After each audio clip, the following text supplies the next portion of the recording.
오늘 우리가 함께 살펴볼 하나님의 말씀은 누가복음 13장 18절에서 35절까지의 말씀입니다. 누가복음 13장 18절에서 35절까지의 말씀을 저와 여러분이 한 절씩 교독하도록 하겠습니다. 제가 먼저 누가복음 13장 18절을 읽도록 하겠습니다. 이것은 하나님의 말씀입니다. 예수께서 말씀하셨다. 하나님 나라는 무엇과 같은가? 그것을 무엇에다가 비길까? 즉 겨자씨의 다음 경우와 같다. 어떤 사람이 겨자씨를 가져다가 자기 정원에 심었더니 그래서 나무가 되어 공중의 새들이 그 가지에 깃들었나. 예수께서 다시 말씀하셨다. 하나님 나라를 무엇에다가 비길까? 그것은 누룩의 다음 경우.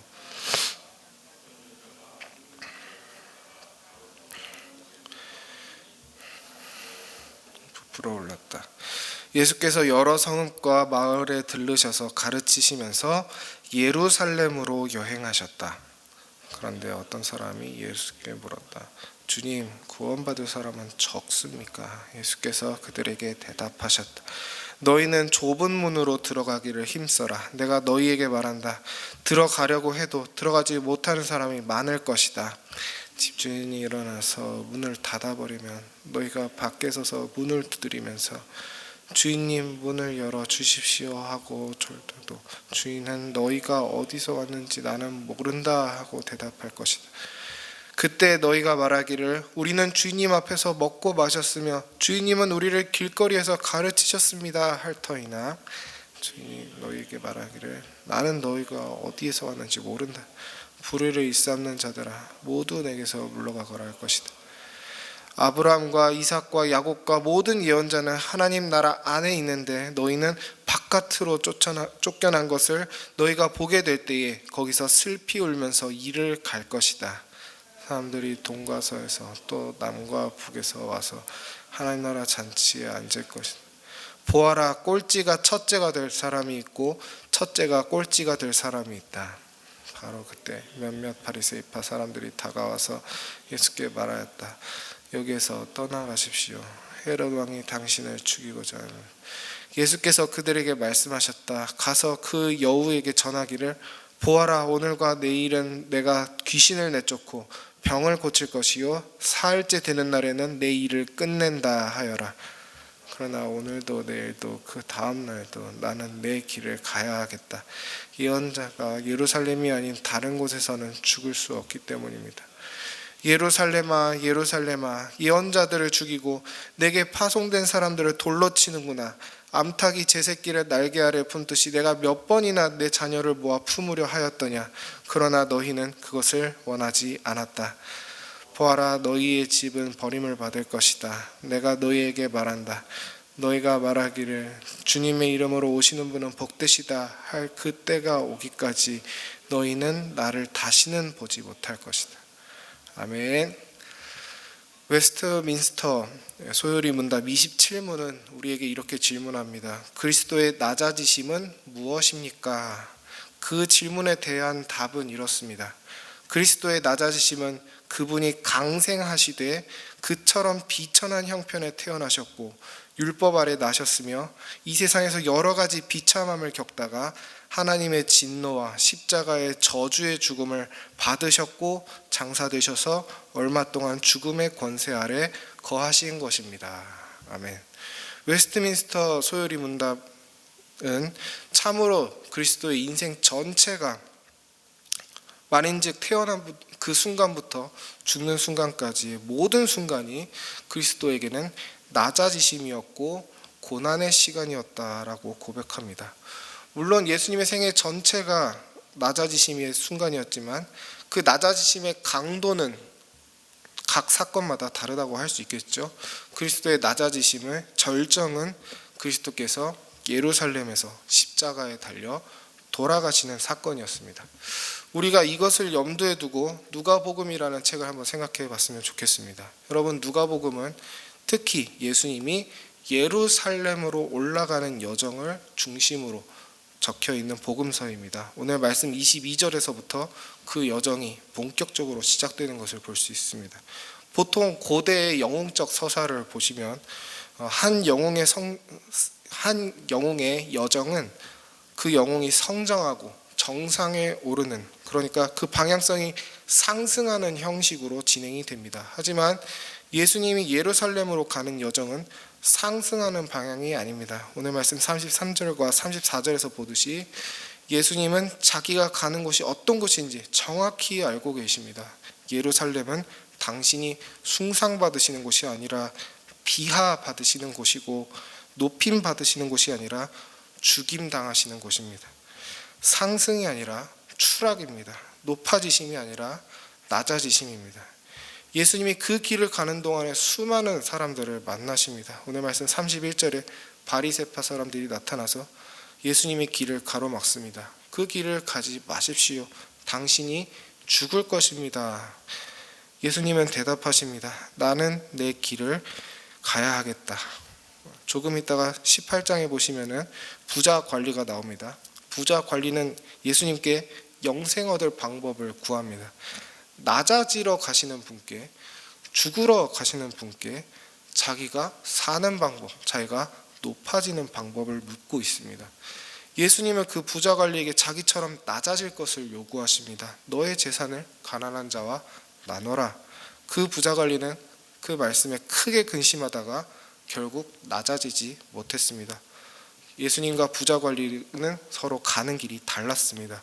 분명 예루살렘으로 가는 길은 지리적으로는 올라가는 길이었습니다만 영적으로 그 길은 세상 그 어떤 곳보다 낮은 곳이었습니다. 예수님이 그 여정을 시작하시기 바로 전에, 그러니까 22절 직전에 뜬금없이 겨자씨 얘기와 누룩 얘기를 꺼내십니다. 누가복음을 2회차, 3회차 반복해서 읽는다면 이것이 무슨 말인지 이해가 될 겁니다. 이 비유는 예수님의 그 여정에, 낮아지심의 여정에 서론에 해당됩니다. 서론은 원래 수수께끼 같은 역할을 하죠. 모든 이야기의 요약을 하면서 동시에 그 이야기를 다 알지는 못하게 합니다. 서론에서 김을 다 빼버리면 안 되니까 말이죠. 아까 앞에서 얘기했듯이 예수님의 예루살렘 여정은 낮아지심의 여정이었습니다. 그래서 이 겨자씨와 누룩의 비유도 그리스도의 낮아지심의 측면에서 이해될 필요가 있습니다. 여러분, 제가 오늘 겨자씨를 직접 가져왔습니다.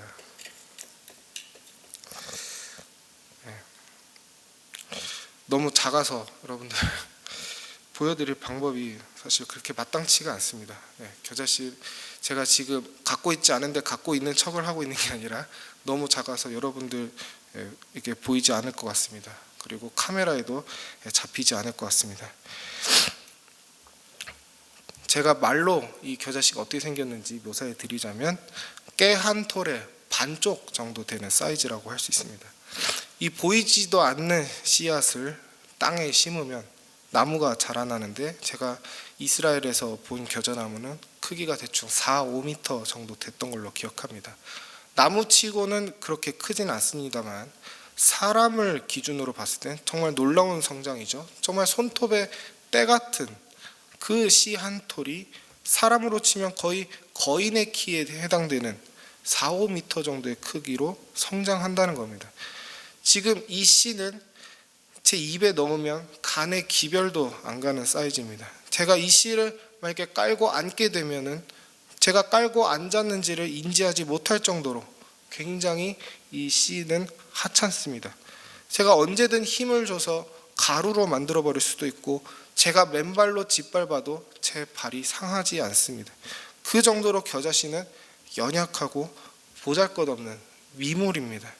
이걸 생각해 봤을 때 지금 그리스도께서 낮아지심의 여정을 앞두고 이 겨자씨를 꺼내셨다는 것은 어떤 뜻이겠습니까? 우리 예수님께서, 천지의 창조주이신 분의 아들께서 인간보다 낮아지신다. 감히 인간 법정이 하나님이신 분을 죄인처럼 심판하고 조롱하고 사형을 내릴 것이다. 예수님이 이 하찮고 연약한 겨자씨가 되신다는 것입니다. 우리를 위한 그분의 낮아지심을 상징하는데 이보다 비극적인 유비가 있을까요? 그 자체로 세상 만물이신 분께서 이렇게 작아지신다는 것입니다. 죄인을 위해서 말이죠. 그런데 세상이 보기에 그렇게 하찮고 보잘것없는 분을 받아들인 사람은 어떻게 됩니까? 영생을 얻습니다. 구원을 얻습니다. 하나님의 나라를 얻습니다. 사람보다 더 큰 나무가 되어 세상 모든 사람을 내려다봅니다. 세상은 우리를 이해할 수가 없습니다. 왜 이 겨자씨처럼 하찮은 인간을 너의 구주로 모시고 사느냐? 괜히 사람들 선동했다가 실패해서 십자가에 달려 죽은 이 실패자를 너희는 왜 예배하느냐? 왜 그런 죄인을 숭배하느냐? 그 예수는 한낱 겨자씨 같은 인간이 아니냐? 하지만 세상은 그 겨자씨 안에 무엇이 있는지 보지 못하는 것입니다. 예수님의 예루살렘 여정은 겨자씨와 같은 비극으로 끝나지만 그것은 진정한 끝이 아닌 것입니다. 그 씨앗 안에 부활과 승천과 교회의 탄생이라는 극적인 반전이 숨어 있다는 것을 세상은 보지 못하는 것입니다. 20절의 누룩은 여기에 좀 더 선교적인 의미가 더해져 있습니다. 예수님을 겨자씨라고 조롱하던 이방인들이 예수님을 구주로 받아들이게 되는 것입니다.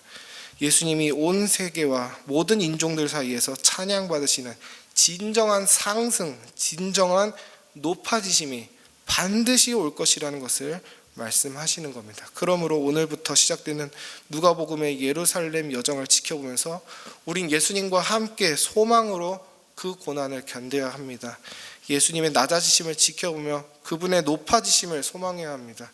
그분의 높아지심은 그분의 심판으로 마무리될 것입니다. 23절에서 30절까지의 말씀을 통해서 예수님은 그 겨자씨의 심판을 예고하십니다. 자기가 겨자씨보다 강하다고 생각했던 죄인들은 예수님을 주님이라고 불러도 은혜를 얻지 못할 것입니다. 겨자씨를 무시한 대가를 그들이 반드시 치르게 될 것입니다. 심지어 그들이 과거에 교회였다라고 하더라도 말이죠.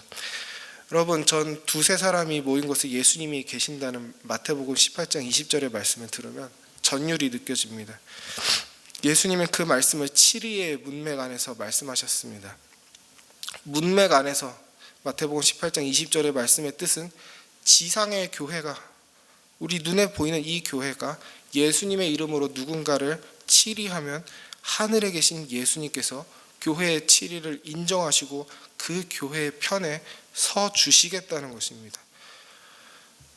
여러분, 매주 예배의 자리는 종말의 천국잔치를 예표하는 행사입니다. 지상의 교회에서, 이 교회에서 예배드리는 자리와 천국잔치의 잔치상과 크게 다르지 않다는 것입니다.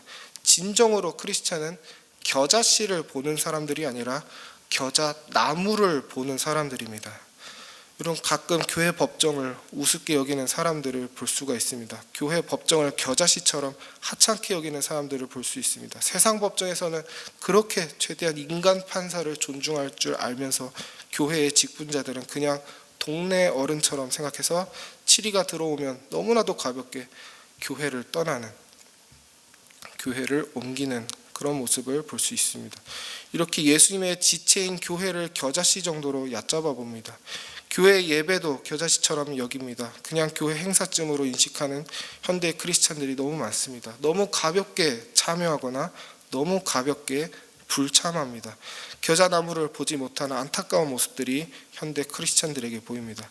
우린 참으로 심판하시는 예수님 앞에 엎드려야 합니다. 교회는 하늘에서 동떨어진 곳이 아닙니다. 정말 이 교회에 주님이 계신다라는 인식이 진정으로 있다면 아무도 교회를 가볍게 여길 수 없습니다. 우리 은혜샘물교회 성도님들이 은혜샘물교회 안에서 겨자나무를 보시기를 소원합니다. 예수님이 우리 가운데 계시다는 것을 믿으시기 바랍니다. 한 가지 더 말씀드리고 마치겠습니다. 우리가 세상 사람들에게 우리가 가진 복음을 들고 나가면 정말 빈손처럼 보일 때가 있습니다. 세상이 보기에 우리가 가진 것은 겨자씨 같은 하찮은 가치밖에 되지 않기 때문입니다.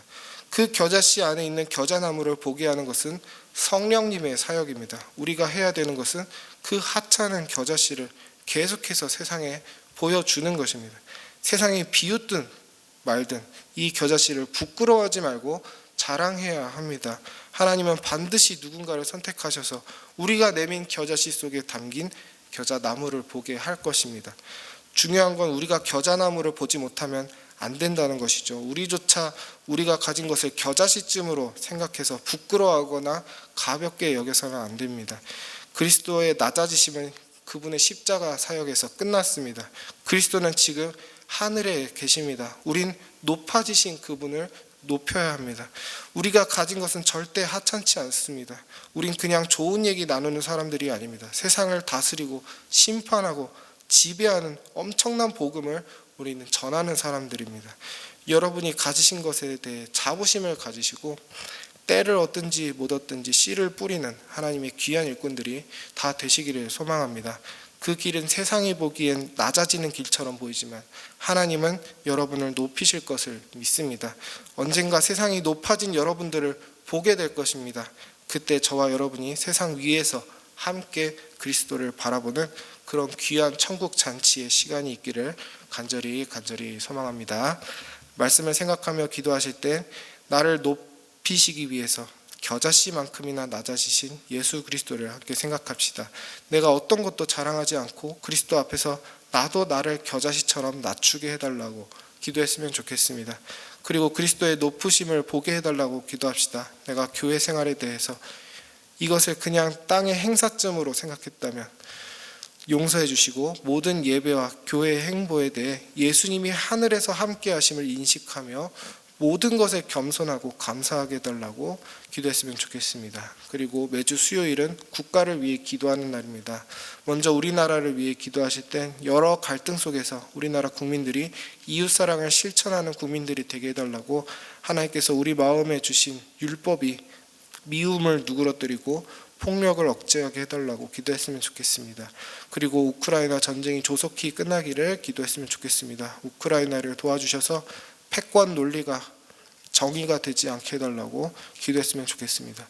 그리고 오늘부터 상반기 작은 목자 훈련이 시작됩니다. 우리가 더욱 견고해지고 단단해지는 시간이 되게 하시고 내 안에서 고이는 지식이 아니라 생명을 흘려보내는 귀한 지식이 되게 해달라고 기도했으면 좋겠습니다. 이 모든 것을 위해 기도하시고 담대히 세상 속으로 나아가시기 바랍니다. 기도합시다.